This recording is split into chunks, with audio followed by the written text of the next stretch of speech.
MUI itu hanya sekedar ormas kok, bukan lembaga negara. Kelaminnya kan nggak jelas. Dan kalau Anda masuk MUI, Anda akan jadi ulama. NU bukan bawahan Majelis Ulama, bukan. Majelis Ulama hanya forum silaturahim, bukan. Majelis Ulama ini orang yang sering lupa, ini diciptakan oleh Pak Harto. Pak Harto itu pinter ra karuan untuk menguasai kita semua, itu pinter ra karuan. Pol pinternya. Organisasi wanita yang banyak itu oleh Pak Harto dijadikan satu, menjadi Kowani apa itu, apa ya Kowani ya Pak Pri, yang kumpulan organisasi wanita itu di partai-partai politik yang beragama dijadikan satu, jadi P3. Jadi sekarang itu masih mempertahankan P3 segala macam itu karena agak lupa, pikun gitu. Bahwa dulu bikinannya Pak Harto. Pak Harto sudah lengser, masih itu warisan dari Pak Harto. Partai-partai yang lainnya beragama jadikan satu di PDI. Organisasi kepemudaan, AMPI, Ansor dan segala macam dijadikan satu jadi KNPI. Terus pokoknya kabeh dadekno siji. Dadi gampang ngeplukane ngene anu. Wis ora usah mara ning gone NU ning P3-ne ae, aja nganti ana wong NU-ne. Sudah selesai. KNPI iki aja nanti dadi ketuane kok Ansor, wis. MUI ya ngono, MUI itu kelompok dari PGI terus apa jenenge ngasale gitu. PGI ada sendiri, apa jenenge? Ada sendiri itu yang agama agama Nasrani itu ada sendiri di kelompoknya dadi siji, sing Islam itu dadi NU Muhammadiyah persis sak wite dadekno siji ning gone MUI. Pekerjaannya golekno Pak Harto dalil. Iki dalile piye kalah ta ora ngono. Kalau dulu Bung Karno itu tanyanya sama Menteri Agama, Pak Harto tanyanya sama MUI. Meskipun nanti outputnya sama. Jadi ada dalil itu yang lucu. Jadi metal apa? Berubah apa jadi metamorfosa? Iya, berubah. Zaman Bung Karno itu jadi dalil revolusi. Begitu Pak Harto jadi dalil pembangunan.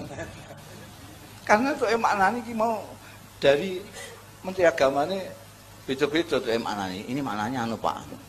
Oh kalau begitu dalil revolusi ini. Jadi aku golek dalil pembangunan, golek metune itu juga. Yaitu dan ini sekarang ikut semua orang-orang itu.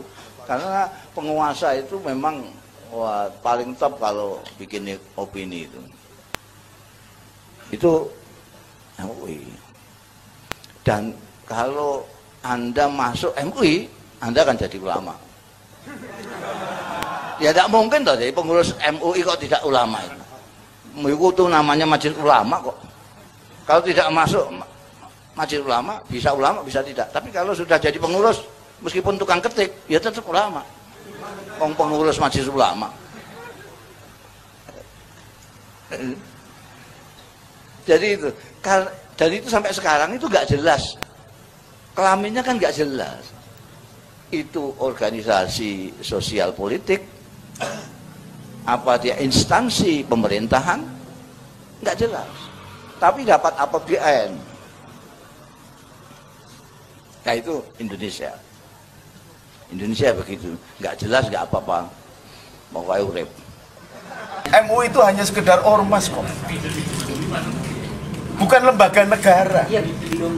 Lembaga negara justru Departemen Agama. Fatwa agama harusnya dikeluarkan oleh Departemen Agama sebagai fatwa resmi pemerintah, bukan oleh ormas-ormas.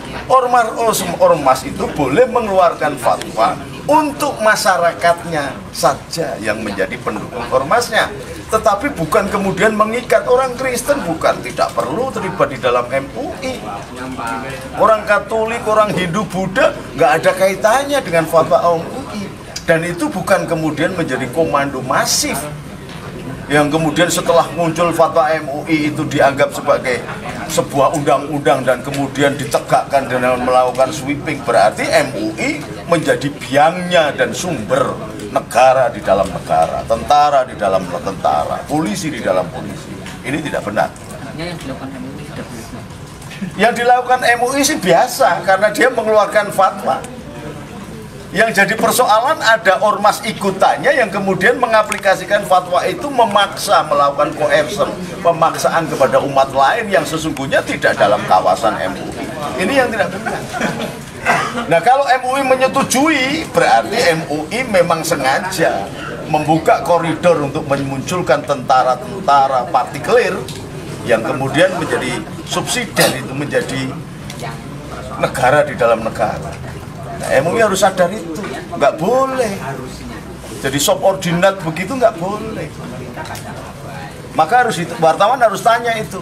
MUI itu mengeluarkan gitu kemudian membiarkan ada pembela fatwa MUI itu ada hubungannya nggak dengan MUI? Kalau ada, berarti MUI harus dicurigai bahwa dia akan melakukan makar dan menganggap pemerintahan ini sudah lumpuh, tidak mampu menata dengan hukum yang benar, sehingga diperlukan fatwa-fatwa MUI untuk menegakkan kehidupan berbangsa. Nah, kalau ini terjadi, berarti dia tidak loyal dengan pemerintah Indonesia. Kalau tidak loyal, itu sudah bisa dikenakan hukum bugot, memberontak, atau sekurang-kurangnya mendidik bangsa yang lain karena MUI memiliki kekuatan fatwa, dianggap sebagai pembenaran fatwanya para ulama, maka diikuti oleh orang-orang yang lain yang tidak mudeng agama, maka melahirkan satu gerakan yang anarkis yang membahayakan, dan MUI harus menyadari itu. Gus, apakah relevan kalau seandainya kemudian MUI dibubarkan saja? Saya tidak pada posisi MUI mau dibubarkan apa enggak. Persoalannya sampean berani apa enggak membubarkan. Bukan dari saya. Kalau sampean berani, ayo. Kalau sampean cuma mancing-mancing saya toh, saya ngurusi santri di wis bingung bangun masjid rada dadi. Sekjen Majelis Ulama meminta saya mencabut ungkapan saya kemarin itu, bahwa kalau bukan itu salah semua. Saya atau NU bukan bawahan Majelis Ulama. NU bukan bawahan Majelis Ulama, bukan. Nggak ada hak perintah-perintah saya. Majelis Ulama hanya forum silaturahim, bukan induknya NU, bukan. Paham betul?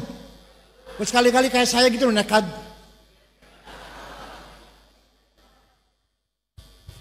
Ketua PBNU harus nekat, gak boleh takut kepada siapapun. Saya tidak pernah takut, kecuali sama istri saya. Itu pun kadang-kadang enggak terus-terusan enggak.